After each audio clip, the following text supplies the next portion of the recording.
அனைவருக்கும் வணக்கம். கம்யூனிஸ்ட் கட்சியின் மூத்த தலைவரும் தகைசால் தமிழர் என்று தமிழர்களால் கொண்டாடப்படக்கூடிய எளிமை, நேர்மை, தூய்மை இந்த இந்த மூன்று வார்த்தைகளுக்கும் ஒரு அரசியல்வாதி சொந்தமாக்கிக் கொள்ள முடியுமா? இந்த மூன்று வார்த்தைகளையும் ஒரு அரசியல்வாதி சொந்தமாக்கிக் கொள்ள முடியுமா அப்படின்னா முடியும் அப்படின்ற அந்த ஒரு இலக்கணத்துக்கு எடுத்துக்காட்டாக வாழ்ந்தவர் தோழர் ஆர் நல்லக்கண்ணு அவர்கள். இன்னைக்கு அவரு சென்னையில ராஜீவ்காந்தி மருத்துவமனையில இயற்கை எய்தினார் அப்படின்ற அந்த ஒரு பெரும் துயரமான செய்தி தமிழர்கள் எங்கெல்லாம் வாழ்றாங்களோ அவங்களுக்கெல்லாம் ஒரு பெரிய பேரிழப்பாகவும் பெரிய துயர செய்தியாகவும் இருக்கும் அப்படின்றதுல எல்லளவும் சந்தேகம் கிடையாது. ஒவ்வொரு வீடியோலையும் நம்ம இந்த வீடியோ பிடிச்சிருந்ததுன்னா லைக் பண்ணுங்க, ஷேர் பண்ணுங்க, கமெண்ட் பண்ணுங்க. எங்களை தொடர்ந்து பார்க்கறதுக்கு சப்ஸ்கிரைப் பண்ணுங்க அப்படின்ற அந்த ஒரு முழக்கத்தோட தான் நம்ம ஒவ்வொரு வீடியோவும் தொடங்குவோம். இந்த வீடியோ அதற்கான வீடியோ கிடையாது அப்படின்றதான் என்னோட கருத்தா இருக்கு. இந்த வீடியோ எனக்கு தெரிந்த வகையில, எனக்கு தெரிந்த மொழியில, என்னால முடிந்த வகையில நான் தோழர் ஆர் நல்லக்கண்ணு அவர்களுக்கு ஒரு செவ்வணக்கம் செலுத்துறதுக்காக தான் இந்த வீடியோ பதிவே. இந்த வீடியோ பார்க்குற உங்களுக்கும் இந்த வீடியோ பார்க்குற உங்களையும் அதே வேண்டுகோள் தான் நான் வைக்கிறேன். இந்த வீடியோ பார்த்து முடிக்கும் போது உங்களோட இதயத்துல இருந்து தோழர் ஆர் நல்லக்கண்ணு அவர்களுக்கு செவ்வணக்கம் நீங்க சொல்லுவீங்க அப்படின்ற அந்த நம்பிக்கையோட இந்த வீடியோவை தொடங்குறேன். ஸோ அதுவே நாம் அவருக்கு செய்கிற ஒரு மிகப்பெரிய மரியாதை. அந்த நம்ம மனப்பூர்வமா இதயபூர்வமா அவருக்கு செவ்வணக்கம் செலுத்துறதே அவருக்கு செய்யக்கூடிய அவரோட அரசியல் தூய்மைக்கு செய்யக்கூடிய ஒரு மரியாதையா நான் பார்க்குறேன்.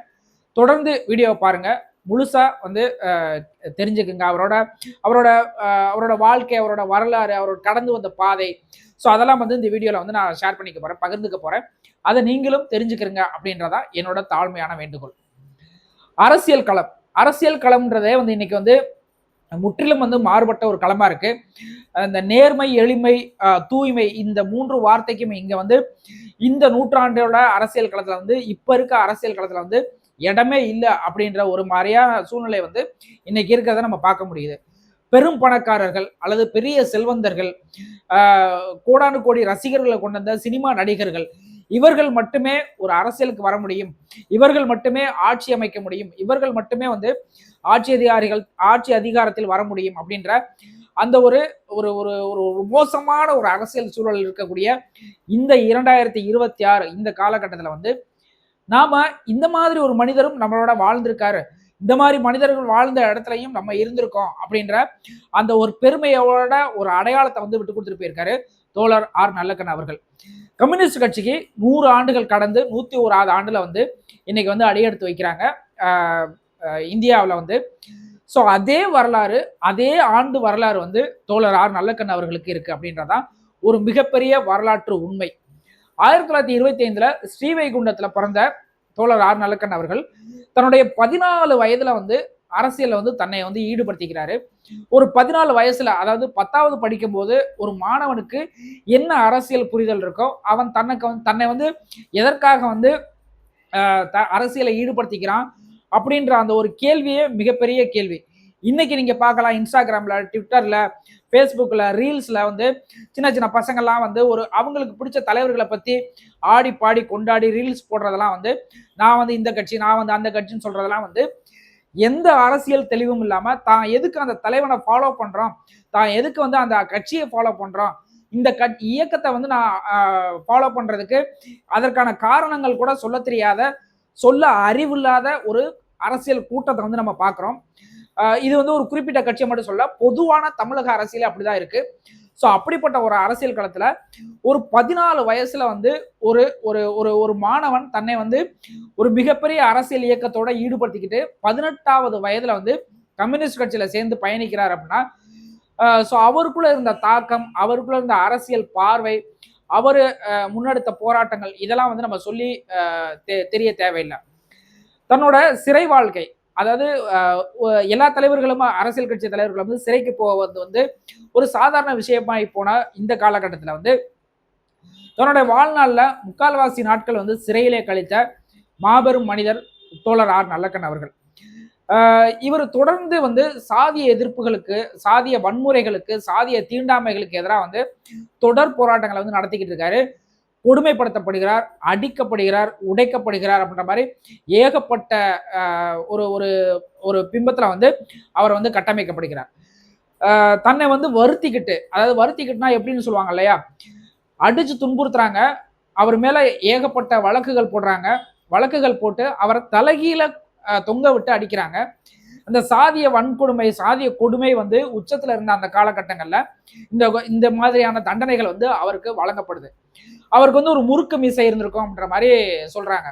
ஸோ நம்ம பார்த்த புகைப்படங்கள்ல எதுலையுமே வந்து அந்த முறுக்கு மீசை இருந்திருக்காது. அந்த மீசைக்கு பின்னாடி ஒரு வரலாறு இருக்கு. ஸோ அந்த மீசை வந்து அவருக்கு முறுக்கு மீசை இருந்த காலகட்டத்தில், அந்த 11 பருவ காலகட்டத்தில் தலைகீழ கட்டி தொங்க விட்டு அடிக்கும் போது அந்த மீசையில இருக்க ஒவ்வொரு முடியா பிடுங்கி அவருக்கு தண்டனை கொடுக்கப்படுது. நீ வந்து இந்த மீசையை வச்சுக்கிட்டு இருப்பியா, நீ வந்து இந்த சாதிய வன்முறைக்கு எதிராக போராடுவியா அப்படின்ற மாதிரி சொல்லி சொல்லி அந்த மீசைகள் பிடுங்கப்படும் போது அவருக்குள்ள ஒரு ஒரு பயங்கரமான ஒரு ஒரு ஒரு நெருப்பு வந்து எழுது. இதற்கப்புறம் என் வாழ்நாள்ல வந்து இந்த மீசையை வைக்க மாட்டேன், என் முகத்துல வந்து மீசையே இருக்காது. எப்ப வச்சுப்பேன் அப்படின்னா இந்த சாதிய கொடுமைகள், இந்த சாதிய வன்முறைகள் இதெல்லாம் வந்து இந்த இந்த மானுட சமூகத்துல வந்து எப்ப வந்து முற்றிலும் வந்து இல்லாம இருக்கோ, ஸோ அப்போ வந்து நான் மீசையை வச்சுக்கிறேன் அப்படின்னு சொல்லிட்டு தன்னோட வாழ்நாள் முழுக்க அவர் மீசை வச்சுக்கிறாம இருந்த ஒரு வரலாறு. இதை வந்து சாதாரணமா நம்ம கடந்து போயிட முடியாது. என்னப்பா ஒரு மீசை தானே அப்படின்ற மாதிரி அந்த மீசைக்கு பின்னாடி இருக்க வழிகள் எவ்வளவுன்றதை நம்ம வந்து புரிஞ்சுக்கிறோம்.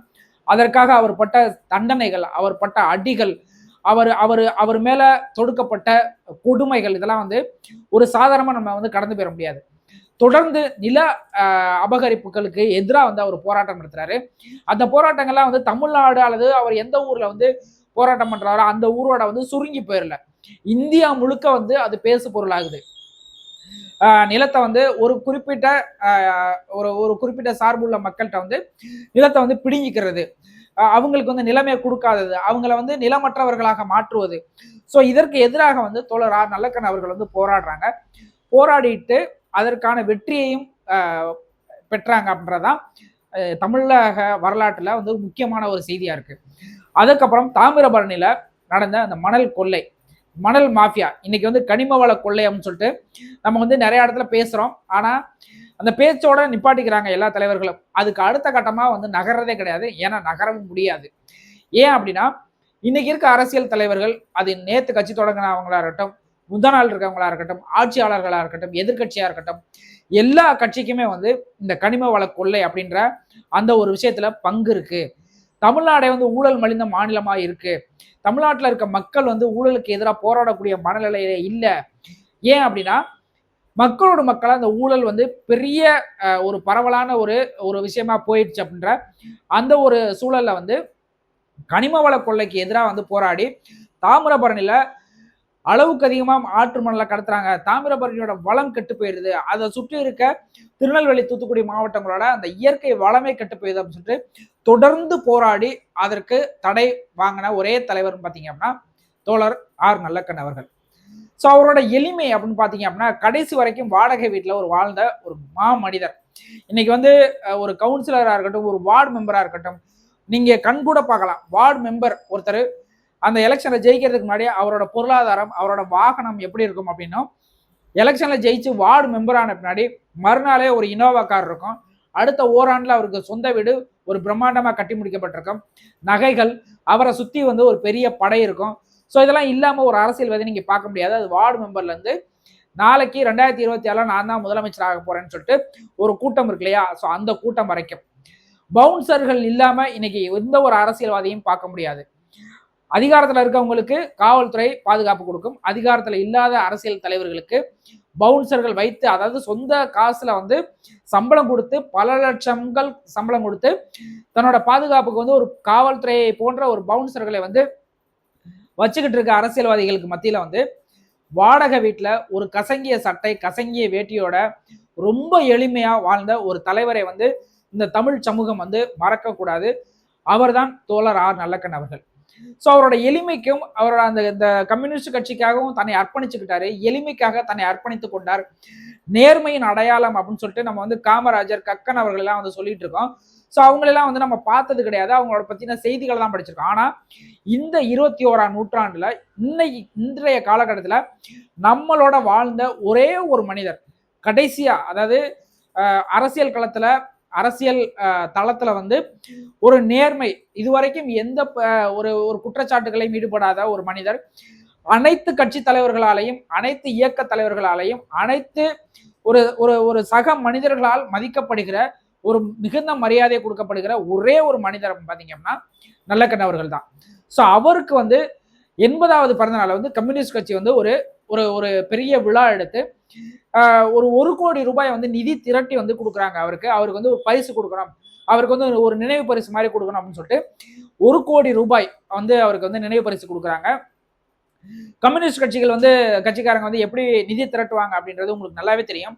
நீங்க வந்து சிக்னல்ல நிற்கும் போது சாலை ஓரங்கள்ல அல்லது கடை தெருக்கள்ல ஒரு ஒரு ஒரு 2-3 தோழர் வந்து ஒரு பெரிய உண்டியல் எடுத்துட்டு வந்து எதற்காக அந்த நிதி திரட்டுறோம் அப்படின்னு சொல்லிட்டு அந்த ஒரு வாக்கியம் அதுல வந்து ஒட்டப்பட்டிருக்கும். அப்படிப்பட்ட ஒரு உண்டியல் வந்து உண்டியல்ல குலுக்கி வந்து நிதி திரட்டுவாங்க பொதுமக்கள்கிட்ட. அதை தாண்டி வணிகர்கள்ட்ட வந்து நன்கொடை வாங்குவாங்க. மற்ற கட்சிக்காரர்கள்ட்ட வந்து ஒரு விஐபியா இருக்கக்கூடியவங்கள்ட்ட வந்து நன்கொடை வாங்குவாங்க. எதற்காகன்னு சொல்லி நன்கொடை வாங்கி அதற்கான ரசீதை கொடுப்பாங்க. ஸோ இந்த மாதிரிலாம் வந்து கம்யூனிஸ்ட் கட்சிக்காரங்க வந்து நிதி திரட்டுவாங்க. அப்படி திரட்டப்பட்ட ஒரு கோடி ரூபாய் நிதியை வந்து ஒரு பெரிய விழா எடுத்து அந்த பெரிய விழாவில் வந்து தோழர் நல்லக்கண்ணு அவர்கள்ட்ட வந்து கொடுக்குறாங்க. வேற ஒரு நபராக இருந்தா, வேற ஒரு அரசியல் தலைவராக இருந்தா, வேற ஒரு ஒரு ஒரு எந்த ஒரு சூழலில் இருக்கக்கூடிய ஒரு அரசியல் தலைவராக இருக்கட்டும், அரசியல் கட்சிக்காரங்களா இருக்கட்டும், அந்த 1 கோடி ரூபாயை வாங்கிக்கிட்டு ஒரு பெரிய நன்றியை சொல்லியிருப்பாங்க. எல்லாருக்குமே நன்றி சொல்லுவாங்க. அது வந்து இயற்கையான ஒரு விஷயம்தான். ஆனா இந்த நேர்மையான ஒரு மனுஷர், நேர்மையின் அடையாளம்னு சொல்றாங்க இல்லையா, எளிமையின் அடையாளம், அந்த நேர்மையின் அடையாளம் என்ன பண்றாருன்னா அந்த 1 கோடி ரூபாய் நிதியை வந்து அப்படியே தன்னோட இயக்கத்துக்கே திரும்ப வந்து நன்கொடையா கொடுக்குறாரு. இவர் திரும்ப நன்கொடையா கொடுப்பாருன்ற அந்த எண்ணத்தோட வந்து கம்யூனிஸ்ட் கட்சியை சார்ந்தவங்க வந்து அந்த 1 கோடி ரூபாய் நிதியை வந்து திரட்டியிருக்க மாட்டாங்க. இந்த தோழர் ஆர் நல்லக்கண்ணு அவர்களுக்கு பிற்காலத்தில் அவரோட மருத்துவ செலவுகளாக இருக்கட்டும், அவரோட சந்ததியில இருக்க வந்து ஏதாவது ஒரு வகையில வந்து அந்த 1 கோடி ரூபாய் உதவியா இருக்கும். அவருக்குன்னு ஒரு வீடு கட்டிக்கொண்டு வயசான காலத்துல வந்து அவருக்கு ஒரு வீடு கட்டிக்கிட்டு இருக்கலாம். அவரோட ஓய்வை வந்து ஒரு புத்தகங்கள் வாங்கியோ அந்த மாதிரி அவருக்கான ஓய்வு காலங்களை வந்து அவர் கழிக்கலாம் அப்படின்ற அந்த ஒரு நல்லெண்ணத்தோட அவரோட மருத்துவ செலவுக்கு உதவியா இருக்கும். அந்த ஒரு நல்லெண்ணத்தோட வந்து அந்த 1 கோடி ரூபாயை கொடுத்தா அந்த மேடையிலே கொஞ்சம் கூட யோசிக்காம அந்த 1 கோடி ரூபாயை அப்படியே வந்து திரும்ப வந்து கட்சியோட நன்கொடைக்கு கொடுத்த தகைசால் தமிழர். அவரை பத்தி பேசணும் நிறைய பேசணும் அப்படின்னு நினைக்கும் போதே வந்து நமக்கு வந்து கண்கள் கலங்குறத வந்து நம்மளால உணர முடியும். வார்த்தைகளை வந்து கோர்த்து பேச முடியாத ஒரு இறுக்கமான சூழல் வந்து வர்றதை வந்து நம்ம வந்து தவிர்க்க முடியாது. அடுத்த ஒரு சம்பவம் 2022ஆம் ஆண்டு தமிழக அரசால் கொடுக்கப்பட்ட மிக உயர்ந்த விருதான தகைசால் தமிழர் விருது. நீங்க தகைசால் தமிழர் விருதை வந்து யாருக்கு வேணாலும் கொடுக்கலாம். இதற்கப்புறம் வந்து ஒரு 100 பேர் 200 பேர் அந்த விருதை வாங்கலாம். தோழர் நல்லக்கண்ணு அவர்களுக்கு முன்னாடி வந்து யாருக்கு வேணாலும் அந்த விருதை கொடுத்துருக்கலாம், அல்லது தோழர் நல்லக்கண்ணு அவர்களுக்கு தான் முதல்ல கொடுத்தாங்கன்றது எனக்கு சரியா ஞாபகம் இல்லை.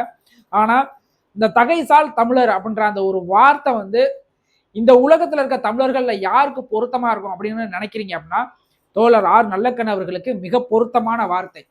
அவரை மனசுல வச்சுக்கிட்டு தான் அந்த விருதையே வந்து தயாரிச்சிருப்பாங்களோ, அந்த விருதையே வந்து உருவாக்கி இருப்பாங்களோ அப்படின்ற மாதிரி தான் நான் பார்த்தேன். தகைசால் தமிழர் விருதுக்கான அந்த விருதை வந்து தோழருக்கு வந்து கொடுக்குறாங்க. முதலமைச்சர் மு க ஸ்டாலின் அவர்கள் வந்து கொடுக்குறாங்க. அந்த விருதுக்கான அந்த பாராட்டு பத்திரம் 10 லட்சம் ரூபாய் நிதி. அந்த 10 லட்சம் ரூபாயை வச்சுட்டு நான் ஏற்கனவே சொன்ன மாதிரி தான் 1 கோடி ரூபாய்க்கு ஆசைப்படாத ஒரு மனுஷன் 10 லட்சம் ரூபாய்க்கு ஆசைப்படுவாரு. அந்த 10 லட்சம் ரூபாயை வாங்கி என்ன பண்ண போறாரு அப்படின்ற மாதிரி அந்த விருது கொடுக்கும் போதே நம்ம வந்து ஒரு சந்தேகத்தோட தான் பார்த்துட்டு இருந்தோம். ஆனா அந்த விருதோட சேர்த்து அந்த 10 லட்சம் ரூபாய் அந்த தொகையோட சேர்த்து தான் கையில வச்சிருந்தா இன்னொரு 5000 ரூபாயும் சேர்த்து 10,05,000 வந்து முதலமைச்சரோட நிவாரண நிதிக்கு கொடுக்குறான்னு சொல்லிட்டு அந்த மேடையிலே வந்து தமிழக முதல்வர்கிட்ட கொடுத்த தகைசால் தமிழர், நேர்மையின் அடையாளம், தூய அரசியல்வாதி. இன்னைக்கு தூய சக்தின்னு சொல்லிட்டு இருக்காங்க இல்லையா, தீய சக்தி தூய சக்தின்னு 2 பேரும் சண்டை போட்டுட்டு இருக்கானுங்கல்ல, அவனுங்கெல்லாம் அந்த வார்த்தையை உச்சரிக்கிறதுக்கே வந்து லாயக்கு கிடையாது. அவனுங்க இந்த மாதிரி ஒரு தூய மனிதர் தான் உண்மையிலே தூய சக்தி. ஸோ அந்த மனிதர் வந்து அந்த 10,50,000 வந்து முதலமைச்சர் அவர்கள்ட்ட திரும்ப கொடுத்து இதை வந்து உங்க நிவாரண நிதிக்கு வச்சுக்கிறீங்க அப்படின்னு சொல்லும் போது அந்த காட்சியை பார்த்துட்டு கண்கலங்காதவங்களே இருக்க முடியாது தமிழ்நாட்டில். ஸோ அந்த மாதிரி ஒரு மிகப்பெரிய ஒரு மாமனிதர். அவர் 100 வருஷம் வாழ்ந்தாருன்றதே ஒரு மிகப்பெரிய சாதனை. எத்தனை அரசியல்வாதிகளுக்கு அது வாய்க்கும் அப்படின்றதே தெரியாது. ஏன் அப்படின்னா அரசியல்வாதிகள் அரசியல் இயக்கத்துல தொடர்ந்து போராட்டங்கள்ல சின்ன வயசுல இருந்தே வந்து அரசியல் களத்துக்கு வந்தவங்க. அவங்களுக்கான சரியான உணவு இருக்காது, உணவு முறை இருக்காது, அவங்களுக்கான சரியான அந்த தூக்கம் இருக்காது, அவங்களுக்கான அந்த அன்றாட அந்த டெய்லி அந்த ரொட்டீன் லைஃப் இருக்குன்னு சொல்லுவாங்க இல்லையா. ஸோ அந்த ரொட்டீன் லைஃப்ல வந்து அவங்க சாப்பிட்ருக்க மாட்டாங்க, அவங்க தூங்கி இருக்க மாட்டாங்க. ஸோ எதையுமே வந்து தனக்கானதா வந்து 1 மணி நேரத்தை கூட தனக்கானதா செலவு பண்ணியிருக்க மாட்டாங்க. இப்படிப்பட்ட ஒரு வாழ்க்கை முறையில 100 வயது வந்து வாழ்வார் அப்படின்ற அந்த ஒரு விஷயமே வந்து ஒரு மிகப்பெரிய வரலாறு அப்படின்ற மாதிரி தான் நான் பார்க்குறேன். ஒரு சாதாரண மனிதன் வந்து 100 வயதுல வாழ்ந்துடலான்றது ஓகே. அவங்க 100 வயசுல வாழ்ந்தாங்க அப்படின்னா ஓகே. அவர் ஒரு நல்ல ஒரு ஆரோக்கியமான உணவுகளை சாப்பிட்டுருப்பாங்க, அல்லது வந்து ஒரு நல்ல உடற்பயிற்சியோட ஒரு நல்ல திடகாத்திரமான உடல் வலிமையோட இருந்திருப்பாரு அப்படின்ற மாதிரி நம்ம கணிக்கலாம். ஆனா ஒரு இயக்க போராளி, ஒரு போராட்டத்துக்காகவே நிறைய நிறைய நாட்கள் சிறையில் இருந்த ஒரு மாபெரும் மனிதர், நிறைய கொடுமைகளையும் தண்டனைகளையும் பெற்ற ஒரு மாபெரும் மனிதர், தகைசால் தமிழர் ஆர் நல்லக்கன் அவர்கள் 100 வயதை கடந்து 101வது வயது வரைக்கும் வாழ்ந்தார் அப்படின்றதே மனித இனத்திற்கும் அரசியல் களத்திற்கும் சொல்லப்படுகிற ஒரு செய்தி. இன்னைக்கு இருக்க அரசியல்வாதிகளுக்கு அவரை வந்து ஒரு வாழ்த்து செய்தி அல்லது ஒரு இரங்கல் செய்தி சொல்லிட்டு கடந்து போயிடலாம். தோழர் ஆர் நல்லக்கன் அவர்களுடைய வாழ்க்கையை ஒரு பகுதி எடுத்துக்கிட்டு தன்னோட வாழ்நாள் கடமையா அதை பண்ணாங்கனாலே தமிழ்நாட்டில் வந்து இந்த 2026 நான் தான் முதலமைச்சர்னு சொல்லிட்டு ஒரு மிகப்பெரிய கூட்டம், எல்லா கட்சியில இருந்தும் ஒரு மிகப்பெரிய கூட்டம் சுத்திக்கிட்டு இருக்கு இல்லையா. அந்த கூட்டத்தில் இருக்கவங்களுக்குலாம் சொல்லிக்கிறேன், தோழர் ஆர் நல்லக்கன் அவர்களோட வாழ்க்கையை படிங்க. அவர் மாதிரி எளிமையா இருக்கிறதுக்கு உங்களால முடியல அப்படின்னா அவர்கிட்ட இருந்து ஒரே ஒரு விஷயத்த பாடமா எடுத்துக்கிட்டு உங்களால முடிஞ்ச அரசியல் தூய்மையோட மக்களுக்கு சேவை ஆற்றுங்க அப்படின்றதான் தோழர் ஆர் நல்லக்கன் அவர்கள் மூலமா நமக்கு அவர் வலியுறுத்திற செய்தியா நான் பார்க்குறேன். இந்த வீடியோவை முழுசா பார்த்தவங்களுக்கு ரொம்ப ரொம்ப நன்றி. நிறைய விஷயங்கள் பேசணும், நிறைய விஷயங்கள் பகிர்ந்துக்கிறணும், நிறைய தகவல்களை வந்து அவரை பத்தி சொல்லிக்கிட்டே இருக்கணும் அப்படின்றதுல நான் வந்து ரொம்ப ஆசையாகவும் ரொம்ப ஒரு பேராசையோட இருந்தேன். அவரை பத்தி பேச பேச நமக்கு வந்து வார்த்தைகள் வரல, ரொம்ப உணர்ச்சி வசப்பட்டு கண்கலங்கிற சூழல் வருது அப்படின்ற அந்த ஒரு ஏக்கத்தோட அந்த ஒரு அவருக்கான செவ்வணக்கத்தை நான் செலுத்திக்கிட்டு இந்த வீடியோவை நான் முடிச்சுக்கிறேன். வேற ஒரு வீடியோவில் நம்ம சந்திப்போம். நன்றி.